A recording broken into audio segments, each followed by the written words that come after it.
اعوذ باللہ من الشیطان الرجیم بسم اللہ الرحمن الرحیم حسین منی و انا من الحسین احب اللہ من احب حسینا۔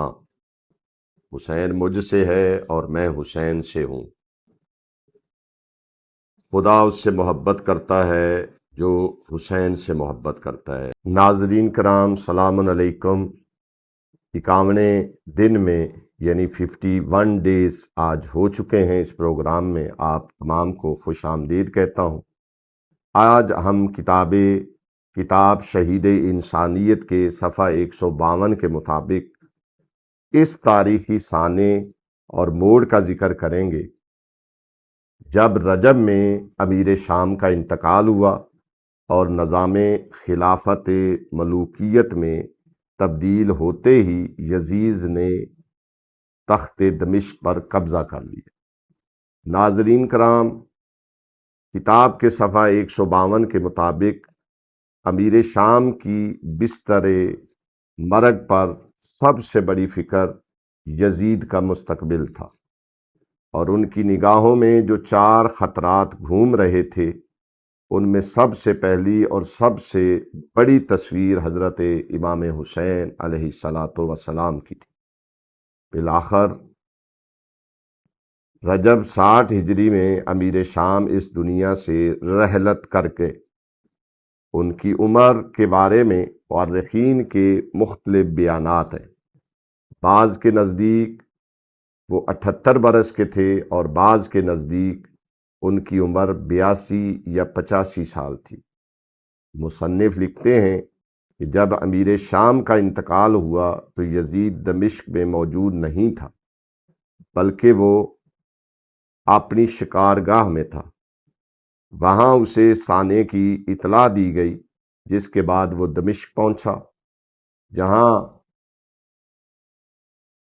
باپ کی بچھائی ہوئی مسند اس کی منتظر تھی۔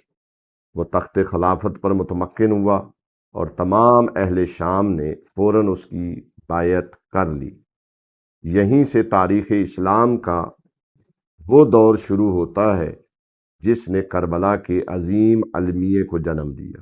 ناظرین کرام، یزید کا تخت پر بیٹھنا اور امام حسین علیہ السلام سے زبردستی بیعت کا مطالبہ کرنا معرکہ کربلا کا آغاز تھا۔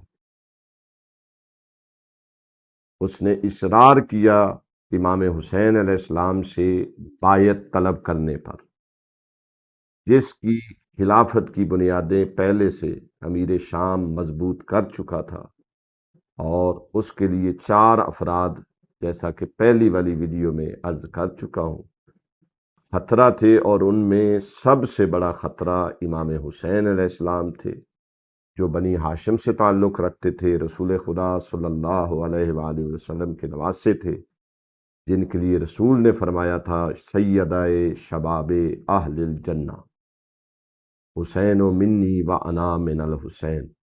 آئیے اب چلتے ہیں آج کے سوال کی طرف۔ کمیونٹی ٹیب میں جائیے، وہاں پہ پول کی صورت میں سوال آپ کا انتظار کر رہا ہے۔ آپ اپنا ووٹ کاسٹ کیجئے اور مقابلے میں شریک ہو جائیے۔ وآخر دعوانا ان الحمدللہ رب العالمین۔ ہماری گزارش ہے کہ ہمارے فیس بک، یوٹیوب اور انسٹاگرام کے تمام پیجز کو لائک کریں، شیئر کریں اور سبسکرائب کریں۔ آپ کی حوصلہ افزائی ہمارے لیے قیمتی سرمایہ ہے۔ شکریہ۔